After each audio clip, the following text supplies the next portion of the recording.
Como se opera a desencarnação? Que forças atuam no grande momento? De vez em quando, nós abordamos a experiência com pessoas respeitáveis e concluímos pela indagação, mas na verdade, fica muitas dúvidas. Por minha vez, lera as lições e teses preciosas relativamente ao assunto dos livros de Bolzano e André Luiz. Desse último, no caso, o André Luiz, recolhera informações que me sensibilizaram profundamente. Pouco antes de abrigar-me no leito da morte, meditara-lhe as narrativas acerca das desencarnações de alguns companheiros e, perante os sintomas que me assaltavam, não tive dúvida. Aproximava-se o fim do meu corpo de carne.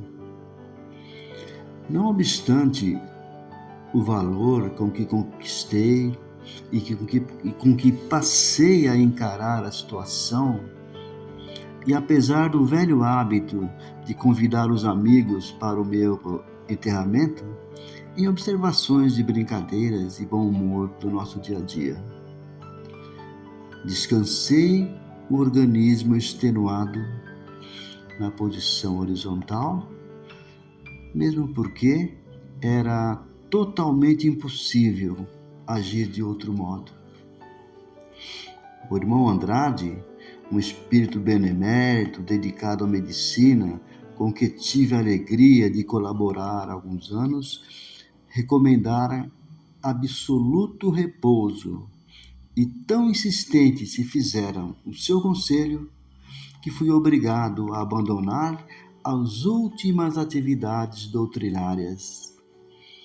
O repouso físico, porém, agravava-me as preocupações mentais. O impedimento das mãos impunha-me verdadeira revolução íntima.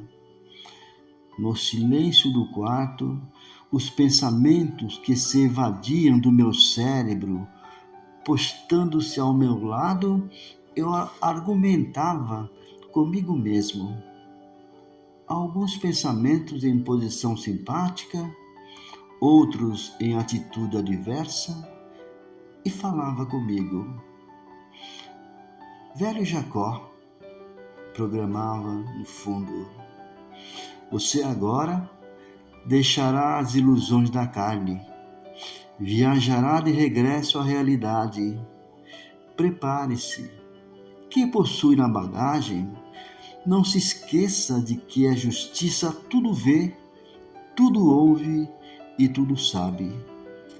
Por vezes, interpunha recursos à consciência e compelia-me a retroceder aos problemas nos quais funcionava com mais desacerto. Todavia, buscava atenuantes às próprias faltas, alegava incertezas e imperativo da vida. Confesso que, no entanto, que as incursões dentro de mim mesmo angustiavam meu ser. Se a vigília se tornara menos agradável, o sono se fizera doloroso. Não chegava a penetrar na região dos sonhos.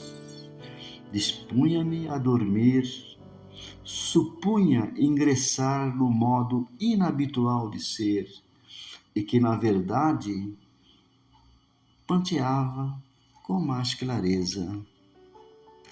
Via-me noutra paisagem, noutro clima, antes conhecido e desconhecido, qual tivera perante as coisas desejosa de se fazer compreendida por mim. De outras ocasiões, minha memória recuava no tempo, revia situações alegres e tristes, confortadoras e embaraçosas, e há muito já estava extinta da minha memória. Novamente no corpo exausto, sentia extrema dificuldade para reter as imagens e descrevê-la. O cérebro acusava a vida intensa, mas no serviço de comunicação com o exterior sentia-me esgotado, tal qual um limão espremido. A fé preparava-me o espírito ante a grande transição. Todavia, o receio avultava e as preocupações cresciam sempre dentro de mim. Surpreendia-me enternecido e sentimentalista. Acostumara-me a tratar com o mundo dentro do maior senso prático. Estimava a pregação da caridade, convicto, porém, que a energia seca e indispensável era nas relações humanas. Muitas vezes, na intimidade de companheiros encarnados e entidades desencarnadas, sentia-me ríspido e contundente. Fazia frequentemente o possível por não desmerecer a confiança daqueles que me estimavam. Entretanto, nem sempre sabia ser doce na extensão da minha personalidade. Semelhante traço individual que as lutas ásperas da experiência humana me impusera, representava um motivo de tão pouco desabores para mim, porque no íntimo aspirava a servir a fraternidade legítima em nome do Cordeiro de Deus.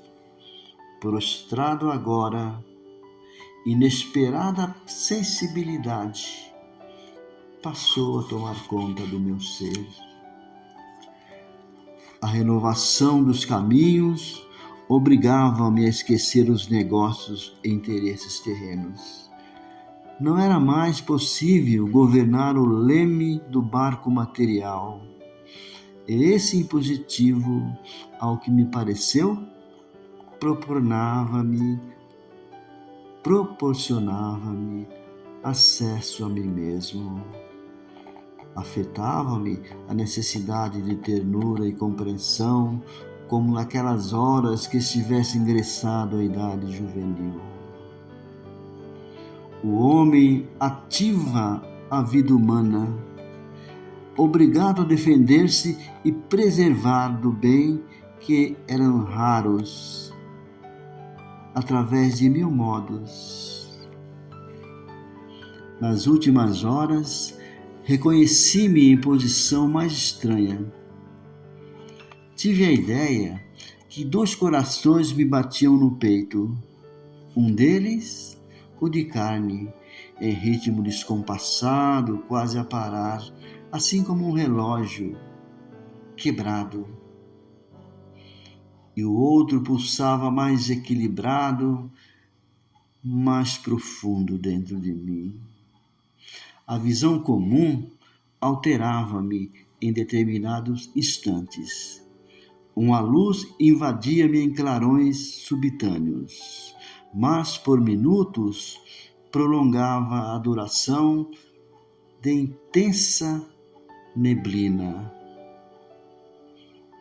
Observei que frio intenso veio a ferir-me as extremidades.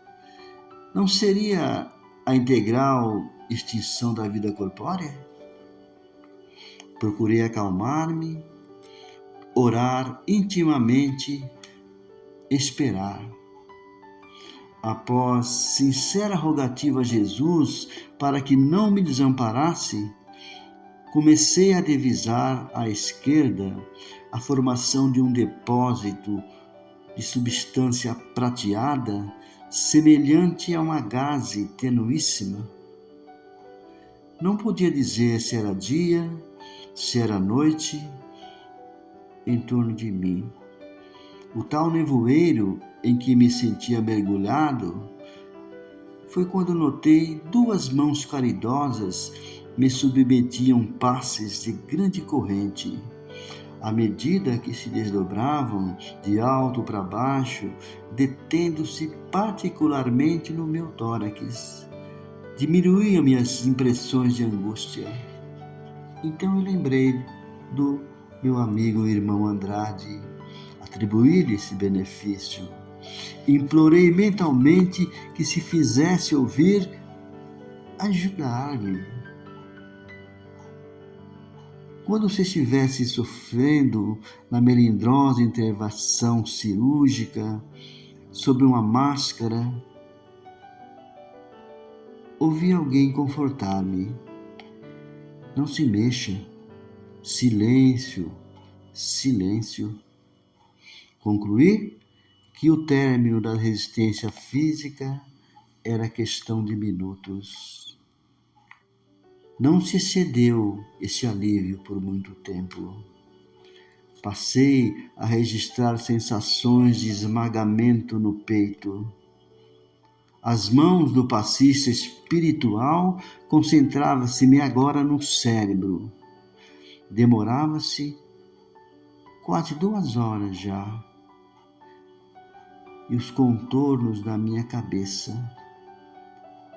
Eu tive suave sensação de bem-estar, mas experimentei um abalo indescritível na parte posterior do crânio. Não era uma pancada. Semelhava-se a um choque elétrico de vastas proporções no íntimo da substância cerebral. Senti-me, no mesmo instante, subjugado por energias devastadoras. A que comparar o fenômeno? A imagem mais aproximada é de uma represa cujas comportas foram arrancadas repentinamente. Vi-me de tudo diante do que eu havia sonhado, arquitetado e realizado na vida. Insignificantes ideias que emitira, tanto quanto os meus atos mínimos, desfilavam absolutamente preciso ante meus olhos aflitos, como se fossem revelados de roldão por estranho poder numa câmera ultra rápida instalada dentro de mim. Transformara-se o meu pensamento como se fosse um filme cinematográfico de misteriosa e inopinadamente desenrolando, a desdobrar-se com espantosa elasticidade para seu criador assombrado, que era eu mesmo. No trabalho comparativo, que era constrangido pela circunstância, tive a ideia de que aquele momento havia sido construtor de um lago cujas crescentes se constituía dos meus pensamentos, palavras, atos, e cuja a minha alma conduzia o seu talante, o barco do desejo. Agora, as águas se transportavam comigo como se fosse de uma região para outra.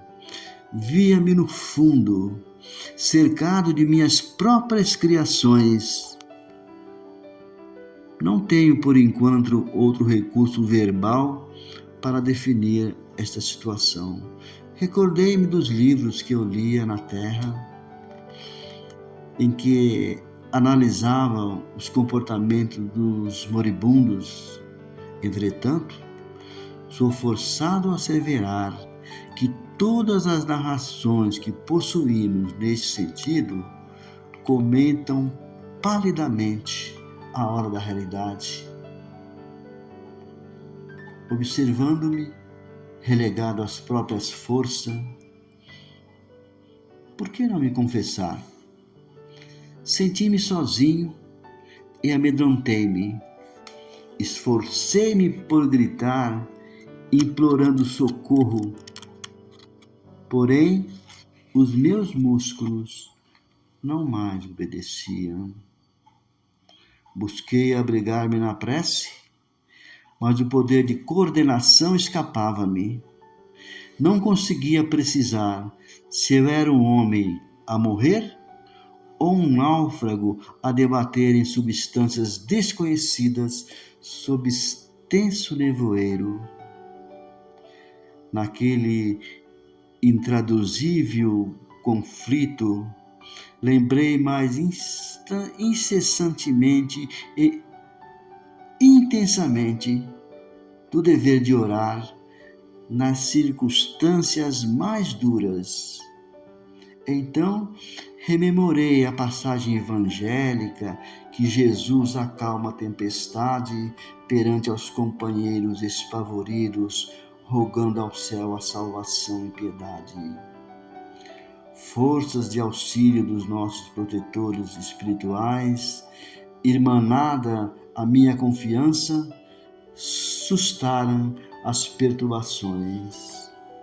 Braços vigorosos e invisíveis para mim, como quem me ajustava no leito. Aflição asfixiante, contudo, oprimia-me no íntimo. Ansiava-me por libertar-me. Chorava conturbado, jungido ao corpo desfalecente, quando tênue luz se fez perceptível ao meu olhar. Em meio do suor copioso, lobriguei minha filha Marta, que desencarnara ainda criança, estava a estender-me os seus braços. Estava linda como nunca. Tensa alegria transbordara-me no semblante calmo. Avançou, enlaçou-me o busto e falou-me terna ao meu ouvido. Agora, paizinho, é necessário descansar. Tentei movimentar os braços de modo a retribuir-lhe o gesto de amor, mas não pude erguê-los. Pareciam guardados sobre uma tonelada de chumbos. O pranto de júbilo e reconhecimento, porém, correu abundante dos meus olhos. Quem era Marta naquela hora para mim? Minha filha ou minha mãe? Difícil responder.